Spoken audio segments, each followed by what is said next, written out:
You mentioned 2012, or you touched upon it. How do you look back on that? I mean, did it fulfill? I mean, you get various reports, don't you? You talk about the cost implications of it. It was originally budgeted at 2.4 billion, ended up costing 8 billion, which is often the case when you get government involved in certain things. And the building of the Wembley Stadium was originally forecast at 200 million, ended up at 757 million. Do you look back on it, besides your innate pride, for having been absolutely fundamental to achieving it?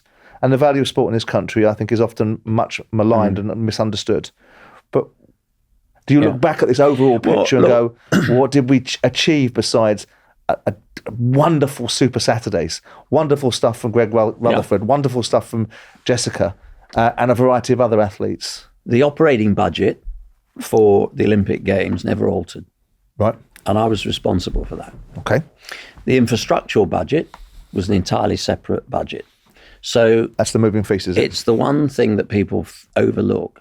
The organising committee is a private business. When we became the organising committee, we were a bid committee. There were 60 people. The first job I had with the CEO was going to Barclays and taking an overdraft of about 50 million to create the business. There's not a penny of government money goes into the operational budget, which was what I was responsible for. That's the local organising committee. And that budget was 2.34. It never altered, never moved. And 50%, 25% of that is made up for your ticket sales. Mm-hmm. A big chunk of that is your ability to bring local partners to the table, your sponsors, your BMWs, your Lloyd's Banks, commercial BPs, sponsors, all that. And that is an entirely separate budget. The problem is that if you really want to conflate everything, which is in accounting terms just ridiculous, you then throw in the infrastructural budget. Infrastructural budget never altered. It was 7 and bits, 2 point something on top for contingency. Government always throws in a lot of contingency. Yeah. And that came in on time and slightly under budget. So actually, and this is your big challenge, people then throw the two budgets together, which is crazy. And the infrastructural budget then suddenly becomes a cost. Now, I don't know how you would view this. I don't sit there going, well, that hospital costs that much. You think, well, that's probably an investment in primary, secondary or tertiary healthcare. Mm-hmm. And actually building a school is really not. It's what you need to do.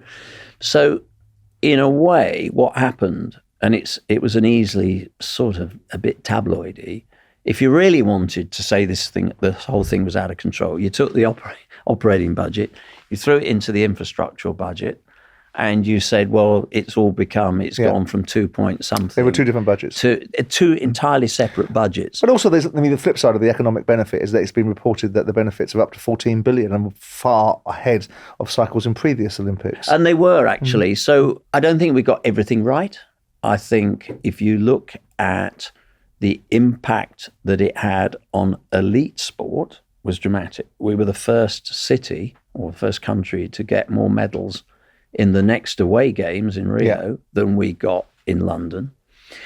If you look at the impact, or I'm probably a bit biased here, but if you look at the participation impact that the games, particularly from 2008, had in Beijing on our participation numbers, we were hemorrhaging participation. Now, the worst case scenario is that we staunch that bleeding. Mm. If you look at the sports that I think are making a difference to the health and well-being of the population, then those numbers would dramatically increase. Chris Hoy, Victoria Pendleton off the back of 2008 had 2 million more cyclists in that 4-year cycle. Took to the roads. More runners now than ever before. Park run, triathlons. So all those sports that actually are having a physiological improvement in health and well-being actually did quite well. But I quote you, because what you said was, what I'm disappointed about is that school sport became a political football. We could have done more off the back of the games. And we should have done. And the one thing that I take some pride from, and I guess it's my political background, is I did manage to keep party politics out of the games. In 2005, when the evaluation in an election year was the same year we had to get across the line in Singapore to get the games, I managed to persuade all three political parties to put exactly the same paragraph in their manifestos, because I knew that over 7 years, with prime ministers coming and going, mayors coming and going, political structures, I wanted everybody to remember what they'd signed up to. And I didn't need to prompt that. Tessa Jowell, who was magnificent in helping us do what we did, was the Secretary of State when we won the bid. She was the Secretary of State until Labour went out of government in 2010, but she stayed on the Olympic board and was a really responsible person who helped with the games. And Hugh Robertson and Jeremy Hunt were opposition who came in and ended up as ministers running and helping deliver the games. And it was a grown-up political scene.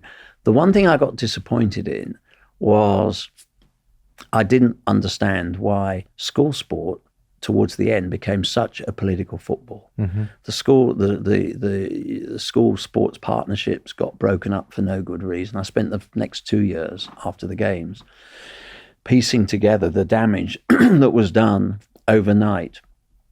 And it was done off the back of the austerity packages that came through in 2010. And we've never really recovered from that. And the sadness for me is if we go right back to where we started this conversation, it started for me in a school. It probably started for you in a school at sport. Of course. It's the inspirational geography teacher that took me for track and field. Absolutely right. And if you haven't got that embedded, it's very difficult to get those patterns of exercise. If you haven't got them at 8, 9, 10, 11, then trying to get an opportunity 15, missed. 16-year-old kids to do that is hopeless. And I think we went back, not forward on that. Do you look at the infrastructure, putting aside it was a separate budget, are you disappointed to see that the infrastructure, say, for example, what I call the taxpayer stadium, West Ham Stadium, and look at that and say, well, that they're going to phase athletics out of that stadium, and that wasn't. We don't know that for sure yet. Well, the likelihood is. Well, we don't know that for sure. But look, what would I say? Look, the principle at the games is simple. If you haven't got a legacy tenant and a really sensible plan going forward, do not build permanently. We didn't have a 50-metre swimming pool in London. I mean, you've probably got 6 or 7 in Paris. We had a 50-metre swimming pool that was slightly shy of 50 metres at Crystal Palace. And the cynics actually suggested that it was left slightly shy of 50 metres so they didn't have to foot the bill for international competition. That's probably a bit conspiratorial. We were a nation of cyclists and we'd done what we'd done historically. We didn't have a covered velodrome in London. So if you look at the Olympic Park, we only actually built what we didn't have. You're a Londoner.